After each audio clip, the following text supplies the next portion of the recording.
दोस्तों एक बहुत बड़ा पावर सप्लाई में रिसर्च है मेरा। कैनन G2010 पावर सप्लाई का रिसर्च। चलिए मैं आपको दिखाता हूँ क्या रिसर्च है। ये देखिए, ये हुआ अपना पावर सप्लाई कैनन G2010 का। इसका जितना इधर ये कंपोनेंट है इस साइड का, ये 1 2 3, ये जो 3 है, 1 मिनट ना, मैं थोड़ा स्टेबल कर लूँ। ये जो तीनों कंपोनेंट है ये है डायोड, ठीक है। और एग्जैक्टली इसमें बीप नहीं देना चाहिए। ये देखिए, मैं मल्टीमीटर भी हमको दिखाना होगा ना जरूर। यस, अब देखिए बीप नहीं देना चाहिए। अभी आप यहाँ पे देख सकते हैं बीप नहीं दे रहा है, ये भी बीप नहीं दे रहा। ये देखिए, ये बीप दे रहा है। और इस पावर सप्लाई को लगाने के बाद प्रिंटर में P03 एरर दे रहा है, जो कि ये एक एरर है मोटर का। अगर पिकअप असेंबली का मोटर नहीं घूमता है, पिकअप मोटर जिसमें डिसइनकोडर फिट रहता है, वो नहीं घूमेगा तो P03 देता है। एकदम हल्का सा भी नहीं घूमता और P03 एरर देता है। अगर ये एरर दे रहा है तो ये वाला जो है इसको निकाल दीजिए बस। ये जो बीप दे रहा है ना, इसको बस निकाल देंगे और प्रॉब्लम सॉल्व। एक और पहले एरर दे रहा था कुछ इसी टाइप का, पावर सप्लाई का एरर दे रहा था। हमको याद नहीं आ रहा भाई, P22 कुछ इस टाइप का रहता है। वो एरर भी इसी से रिजॉल्व होगा, पावर सप्लाई चेंज करने से। अरे पावर सप्लाई का ये सब डायोड चेक करेंगे, ये 3 डायोड और इधर के कुछ डायोड भी हैं, उसको भी चेक कर लीजिएगा। अब वीडियो बना रहे तो नो पावर का भी वीडियो बना ही देते हैं। ये देखिए एग्जैक्टली ये जो है इधर, ये इनपुट सेक्शन है। इनपुट सेक्शन जूम आउट करते हैं पहले यार। हाँ, ये इनपुट सेक्शन है।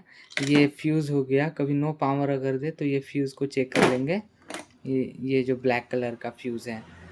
फर्स्ट ऑफ ऑल तो हम ये जो लगा हुआ है कैपेसिटर, इसका वोल्टेज डीसी रेंज पे ऐसे करके चेक कर लेंगे।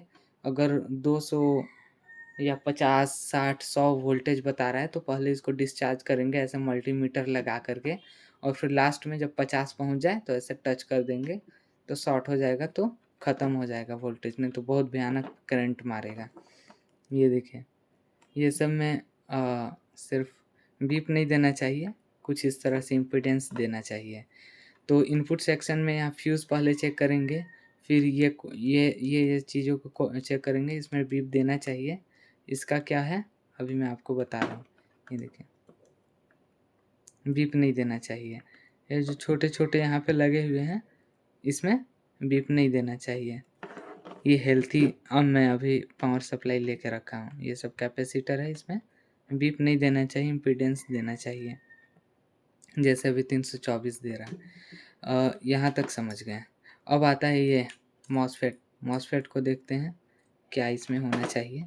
तो इसके लेग पे मैं चेक कर रहा हूँ, ये बीप नहीं देना चाहिए, इसका मतलब ये सही मॉसफेट है। फिर आगे बढ़ते हैं, ये ऑप्टोकॉपलर, इसको मैं चेक कर लेता हूँ क्या इसका मसला है। ये इधर, ये इधर। क्या बोले मामू? क्या बोले? नहीं किया हूँ बात। तो यहाँ पे समझ सकते हैं, इसमें इम्पीडेंस देना चाहिए इधर इस साइड से, लेकिन इधर नहीं देना चाहिए। तो इस तरह से हम यहाँ तक समझ गए नो पावर कंडीशन का। यही कुछ पावर का रहता है। फिर ये जो डायोड दिया हुआ है, ये डायोड, ये भी उसका जिम्मेदार है। और लास्ट है ये एक कैपेसिटर, ये कैपेसिटर। तो चलिए हम आज चेक करेंगे ये कैपेसिटर पे कितना वोल्टेज आना चाहिए। तो फर्स्ट ऑफ ऑल तो हम लगाएंगे इसमें पहले सर्किट वेट। तो चलिए हम यहाँ पे इसको डीसी 1000 वोल्ट पे सेट करके पहले तो हम मेन कैपेसिटर पे चेक करेंगे, ठीक है। ये देखिए 324 वोल्ट दिखा रहा है। इसका मतलब यहाँ तक हमारा प्रॉपर वोल्टेज आ रहा है। अब हम वोल्टेज को 200 पे करेंगे और ये छोटे वाले कैपेसिटर पे देखेंगे और जानेंगे कि कितना वोल्ट दिखाना चाहिए। हमको तो लगता है 24 दिखाना चाहिए। अब हम टेस्ट ही कर लेते हैं। डर भी लग रहा है हमको। थोड़ा सा अच्छे से सावधानी बरतना बहुत ज़रूरी है। 8 वोल्ट, इससे ये प्रूफ हुआ 8 वोल्ट दिखाना चाहिए। हेल्थी हेल्थी एक जो होता है ना कैपेसिटर, हेल्थी पावर सप्लाई का मैं बात कर रहा हूँ। ठीक है, तो इस तरह से हम समझ गए। और अब हम फिर से टेस्ट करेंगे कितना वोल्टेज मेन कैपेसिटर पे आ रहा है। अरे बाप रे, कम हो जा भाई, कम हो जा। 289। अगर अभी हम छू देंगे तो बहुत भयानक करंट करेगा। हो सकता है कि इंजरी भी हो जाए, कुछ भी हो सकता है। तो ये बहुत ही रिस्क लेकर के मैं वीडियो बना रहा हूँ। इसको लाइक सब्सक्राइब तो बनता है। तो अभी हम इसको डिस्चार्ज होने देंगे कुछ देर। Wait now.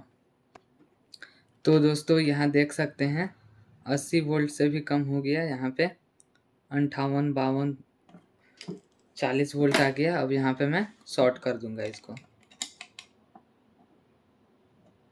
ये देखिए इस तरह से शॉर्ट करते हैं। अब एक बार फिर से फाइनल चेक करेंगे, क्योंकि रिस्क बिल्कुल भी नहीं लेने का। अब निकालेंगे प्लग निकाल दिए। फिर से इसको बजर मोड पे सेट करेंगे।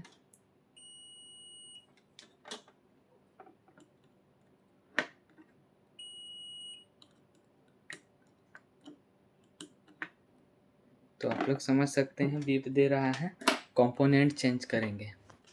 अब देखिए दोस्तों, मैंने यहाँ पे कंपोनेंट को निकाल दिया बाहर।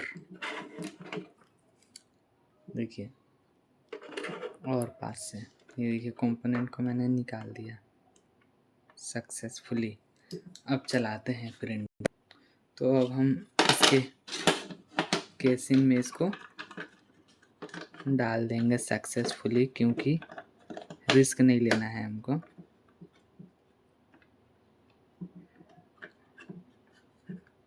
उड़ गया तो इसी में ना उड़ेगा। हम क्यों रिस्क ले भाई, क्यों? पावर सप्लाई के चक्कर में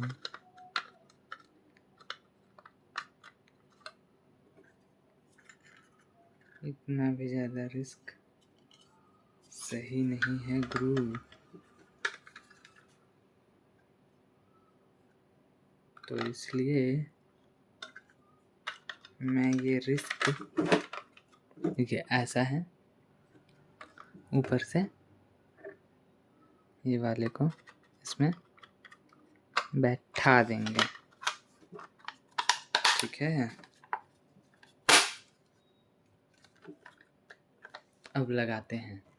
अब हम यहाँ पे पावर सप्लाई को फिट कर लिए हैं। अब हम करेंगे चालू।